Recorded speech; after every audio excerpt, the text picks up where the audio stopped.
Shosti. Kuna shemeji. Jamani, natamani siku moja niwe kama hivyo. Mungu anakusaidia. Kikubwa dua shemeji. Kweli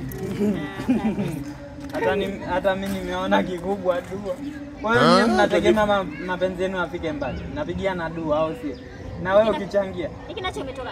Ukitaka niwakubalieni kukaa kwenye jiwe la serikali hili. Unikubalie tukae hivi. Man to man. Kwa hiyo ushanikubalia mpenzi wangu. Wewe una shida gani boy? Mbona kama hivyo? Una matatizo ya akili wewe. Kausha wewe. Wewe mtoto wa kiume utashikwa tako. Hiki yote. Okay. Kwa hiyo ni jibu moja unataka utaki. Ondoka. Ondoka kwa jiwe. Wewe vipi? Jiwe la serikali. Ndio jiwe la serikali. Mkione na weupe wake. Fatuma wewe. Na kiuno usumbui wala nini wewe Fatuma. Sasa namtolea nani macho? Wewe Fatuma tu. Wewe nini? Unajua? Wewe nini sasa? Nini na mimi? Bili kwanza yule.